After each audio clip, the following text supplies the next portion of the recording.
Hi mga kabanch! So ngayon mga kabanch no is pupunta po pala tayo doon sa dati nating bahay kubo mga kabanch. Ayan. Kukumustahin po natin yung ating dating bahay kubo mga kabanch no. Ayan. Nandito po tayo ngayon sa fish pan and Ayan, papunta po samahan niyo tayo po kami. doon sa ating dating bahay kubo mga kabanch. Ayan. Kaya samahan niyo po kami mga kabanch. So yan mga kabans, so ito po na niyog is nung nandito pa kami tumira sa aming bahay kubo na maliit. Ganyan pa po kalaki no. Na niyog. Ayan. Pero ngayon, malaki na. Ayan mga kabanch. At saka yung ating bahay kubo doon, Dati yung bahay kubo natin mga kabanch, ayan. Kapagkita po namin sa inyo. Dati mga kabanch, alam nyo, di ba dito yung nakalagay yung ating bahay kubo, ayan. Ayan po yung pwesto, oh. Diyan po, di ba, yun nilagay yung dati yung bahay kubo natin. Hindi, yun yung CR. Ayun. Diyan nilagay yung bahay kubo. So, ngayon is inilipat na po yung ating dating bahay kubo mga kabanch. So, pakikita po natin sa inyo kung saan po nilipat yung ating dating bahay kubo. Ayan po yun, no.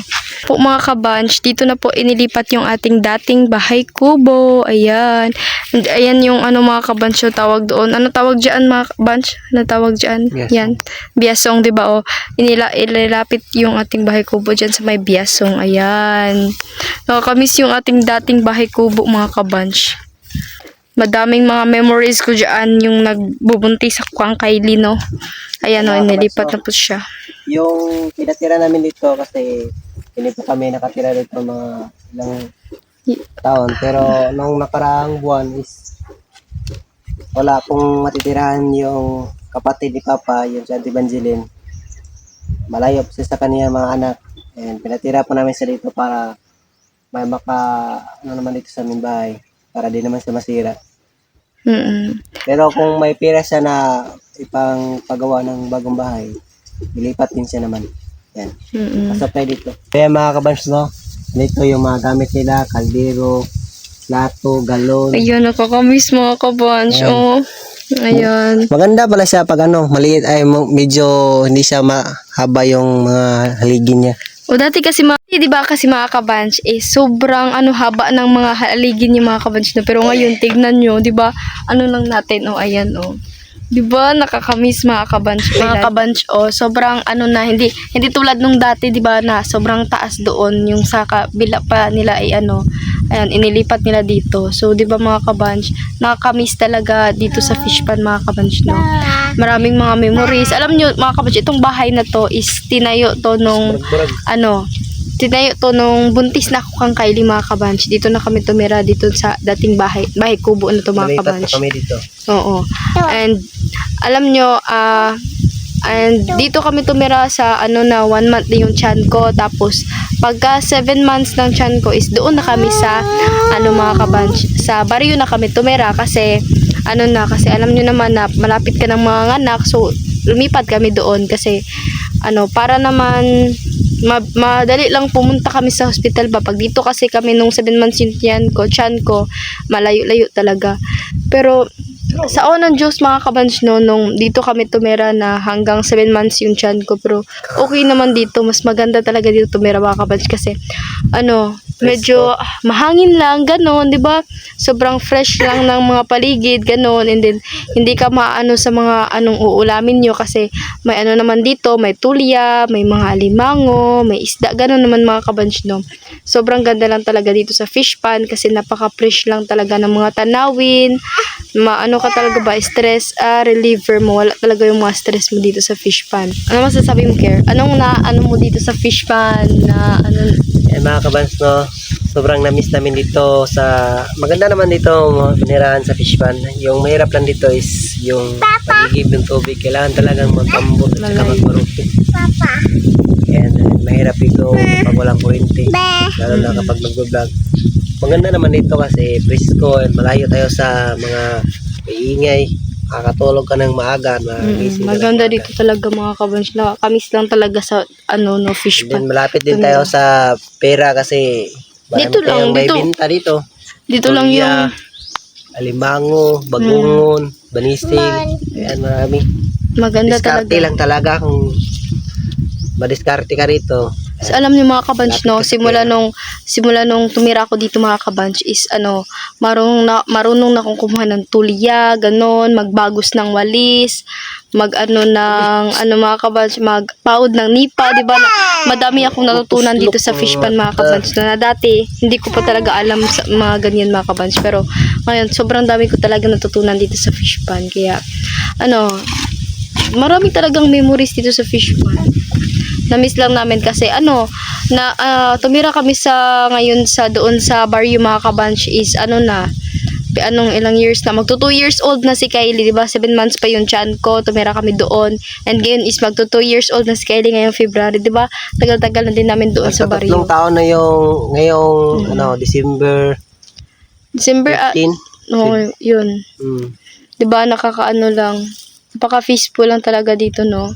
Nung tumira kami dito, yung mga huni ng ibon, yun lang yung maririnig mo dito, di ba? Sobrang ganda talaga mga kabanch. Ngayon, bumisita tayo sa ating bahay kubo. Kasama na natin si Kylie. Ayan na si Kylie mga kabanch. Pag bisita natin sa ating bahay kubo, nandito na siya. Hi! Hi! Ayan. Di ba? Talaga. Sobrang sarap ng hangin pala dito mga kabans, no? Yan, nakakamiss kasi doon sa Mimbay ngayong oras na ito is parang nandun ka sa likod ng kaldero. Sobrang init. Mainit talaga doon kahit sa tabing dagat ng mga kabanch, kasi alam nyo naman na yung tawag doon mga kabanch, yung yung buhangin is talaga yung mga yung mainit, di ba, sa labas din talaga sumisingaw ba ganon. So yun mga kabanch, no, na-miss lang talaga namin dito, kaya bumisita kami dito sa aming dating bahay kubo para kung ano na po yung hitsura niya, kung ano na po yung update niya. And ako mga kabanch, hindi naman ako everyday na pumupunta dito. Si Kier is minsan everyday siya pumupunta dito kasi siya dito, magtataan ng mga mga bobonet, diba, ganun. Ngayon lang namin nalaman mga kabanch na maganda pala tignan yung bahay kubo namin dati, na maliit yung mga haligin niya. Diba? Maganda naman siya tignan pag tawag doon, pag mahaba yung mga haligi niya. Pero ngayon parang kakaiba, diba? Pero parang nabaguhan ka na tawag doon na sobrang liit na ganun. Pero napakasaya namin na mga kabanch na nakapagpasyal kami dito sa aming dating bahay kubo mga kabanch, no. Hindi namin makakalimutan yung aming dating bahay kubo kasi dito talaga kami tumira noon nung buntis pa ako kang Kylie mga kabanch. Yung tumigil na kami sa aming pag-vlog, so dito na kami tumira mga kabanch, dito sa bahay kubo na to mga kabanch, diba? Daming mga memories dito, yung pangunguha. Alam niyo mga kabanch, yung 2 months yung chan ko ni Kylie, 3 months to 2 months. Nangunguha pa kami ng tulya dito mga kabanch. Yung dito yung nila mama baby, yung kwadro nila lahat dito is namin yan ni Care. Mga kaps, tawag doon na kami dyan, kukuha kami ng tulya kahit malaki-laki na yung chan ko, kukuha kami kasi ang hilig ko talaga dati mga kabanch, na yung nagbubuntis ako kay Kylie, hilig ko talaga mangunguha ng tulya. Tapos may time pa mga kabanch na ako ng kapiting mga kabanch, na kagat dito mga kabanch, na yung kagat niya mga kabanch dito, natira pa yung kagat niya, nakakatakot lang talaga. First time ko pa noon mga kabanch nakagat ng kapiting, kaya 'di ba sobrang dami ng memories dito. Yung manghuli kami ng crabs dito. Oo, manghuhuli kami ng crabs mga kabanch. Nung buntis ako, sasama ako ang Care mga kabanch, manghuhuli ng crabs. Yung parang tulungan kami mga kabanch ba? Tulungan. Yung ako po yung nagsasagbatin, siya po yung nagliliba. Ako yung, di ba napakaganda timing mga din kabanch. noon kasi punti lang po yung nagdataan dito sa area natin. Maraming limango. Ito lang po yung hanap buhay namin noon dito. Pero ngayon is marami na pong nagtataan. Mayroon naman kang mahuli, makakapagbinta ka naman ng mga, pero kakaiba naman kasi noon at saka ngayon. Kasi ngayon mga kabanchis, madami na yung nagtataan, di ba? Di katulad dati na kunti lang yung magtataan, di ba? Kami dati, nagtaan kami ng mga bubo, panggal, ganon.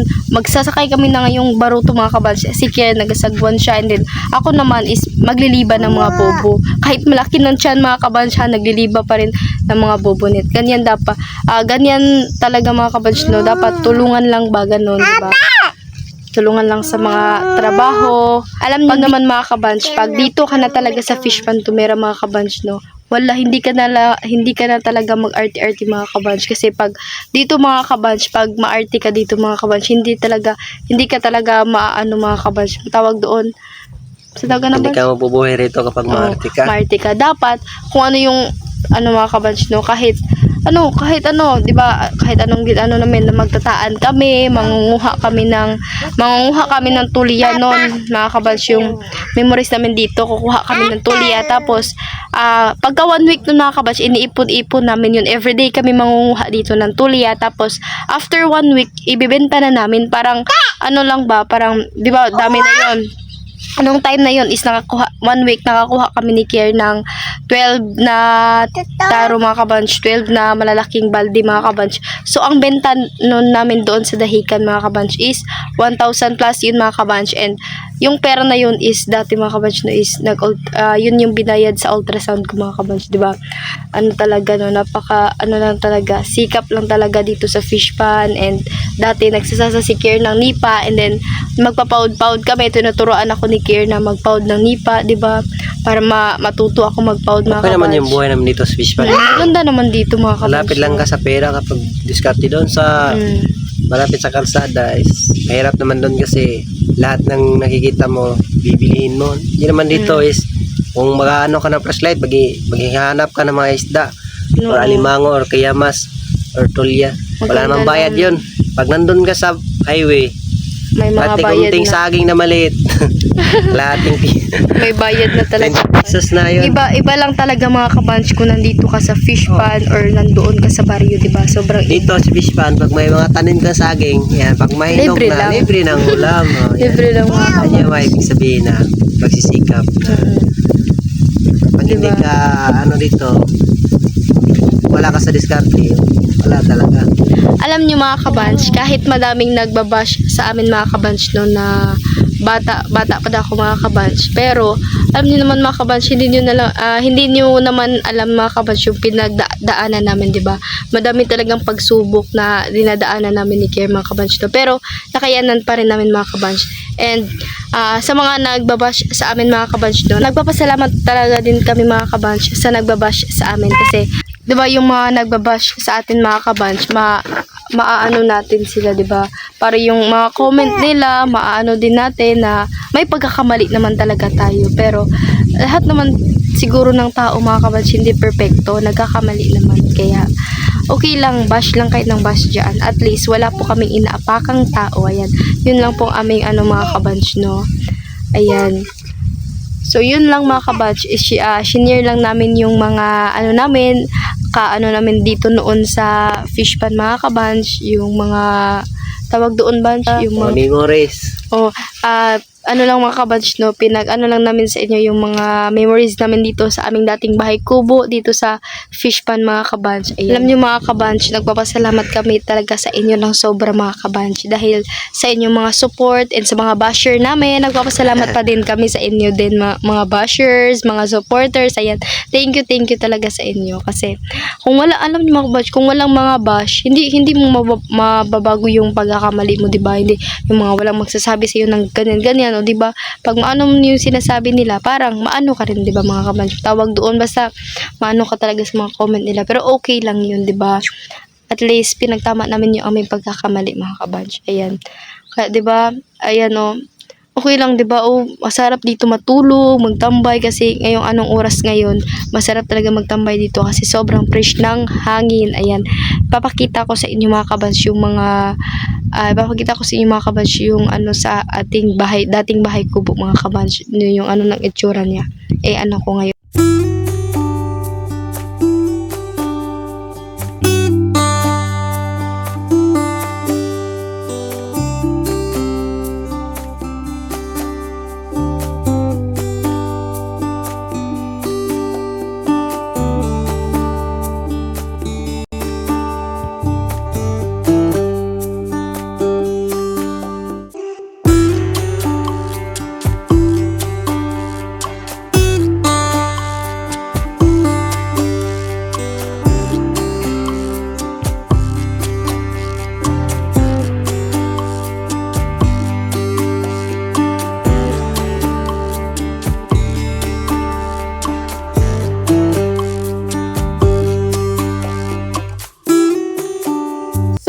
mga kabanch, isa tapos na po tayong bumisita doon sa ating bahay. So ngayon mga kabanch, is hanggang dito lang po yung ating video.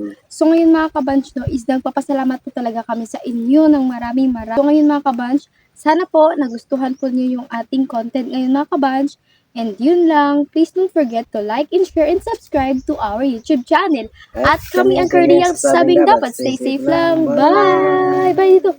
Bye!